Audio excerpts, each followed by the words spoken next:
Assalamualaikum. Anak-anak ibu, pernahkah kalian mengamati beragam reaksi kimia yang terjadi di lingkungan kita? Seperti proses pembusukan buah, proses fermentasi, proses terbakarnya kayu, proses meledaknya kembang api, dan proses perkaratan besi. Nah, dari beberapa reaksi kimia yang terjadi di sekitar kita, ada reaksi yang berjalan dengan cepat dan juga ada yang berjalan dengan lambat. Nah, kira-kira apa saja faktor-faktor yang mempengaruhi cepat lambatnya suatu reaksi? Faktor-faktor laju reaksi. Nah, sebelum kita membahas mengenai faktor-faktor laju reaksi, ada baiknya kita membahas terlebih dahulu mengenai teori tumbukan. Tumbukan adalah proses bertabrakannya antara zat-zat bereaksi. Reaksi tidak dapat terjadi jika tidak ada tumbukan. Namun, tidak semua tumbukan bisa menghasilkan reaksi. Nah, tumbukan seperti apakah yang menghasilkan reaksi?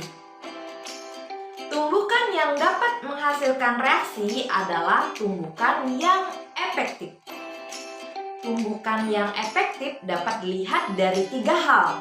Pertama, arah tumbukan. Jika arah tumbukan tepat, maka reaksi dapat berlangsung. Yang kedua adalah frekuensi tumbukan. Jika frekuensi tumbukan tinggi, maka reaksi akan berlangsung. Yang ketiga adalah energi reaktan. Energi reaktan dibutuhkan untuk pelepasan dan pembentukan ikatan baru. Faktor pertama adalah konsentrasi. Konsentrasi yang tinggi mengakibatkan zat bereaksi semakin bertambah. Bertambahnya zat bereaksi mengakibatkan frekuensi tumbukan semakin tinggi, sehingga jumlah tumbukan efektif juga lebih banyak. Seperti halnya animasi berikut. Mobil yang lebih banyak di jalan raya memungkinkan terjadinya tabrakan dibandingkan jumlah mobil yang lebih sedikit. Artinya, semakin besar konsentrasi zat bereaksi, maka laju reaksi semakin cepat.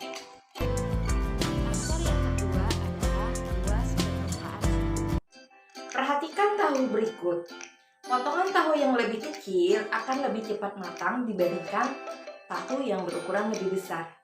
Itu artinya, tahu yang berukuran lebih kecil itu memiliki luas permukaan sentuh yang lebih besar. Kita analogikan dengan tahu sebagai balok yang memiliki sisi 5 cm. Jika balok dipotong menjadi 4 bagian, maka luas permukaannya setelah dipotong menjadi 4 bagian akan semakin besar. Dengan demikian, semakin luas permukaan sentuh suatu reaksi, maka akan semakin banyak terjadinya gesekan dan tumbukan, sehingga laju reaksi semakin cepat. Faktor yang ketiga adalah suhu. Berdasarkan teori energi kinetik, suhu dan energi kinetik berbanding lurus. Jika suhu ditingkatkan, maka energi kinetik semakin besar. Sama halnya pada reaksi kimia. Jika suhu pada reaksi diperbesar, maka energi kinetik pada reaksi semakin besar, memungkinkan reaksi bergerak semakin cepat, sehingga laju reaksi semakin besar. Untuk itu, jika suhu diperbesar, maka laju reaksi akan semakin cepat. Faktor yang keempat adalah tekanan. Jika tekanan sistem diperbesar, maka volume sistem semakin kecil. Dengan demikian, sehingga ruang gerak zat bereaksi semakin kecil, sehingga frekuensi tumbukan akan semakin tinggi. Dengan demikian, jika tekanan diperbesar, maka laju reaksi semakin cepat. Coba kita bandingkan panci presto dengan panci biasa. Perhatikan kerja dari panci presto. Panci presto tidak hanya mengandalkan suhu, tapi juga mengandalkan tekanan. Panci presto tekanannya lebih besar dibandingkan dengan panci biasa, sehingga ikan yang dimasak dengan panci presto lebih cepat masak dibandingkan dengan panci biasa. Faktor yang terakhir adalah katalis. Katalis dapat mempercepat laju reaksi. Bagaimana katalis mempercepat laju reaksi? Yaitu dengan menurunkan energi aktivasi zat reaksi.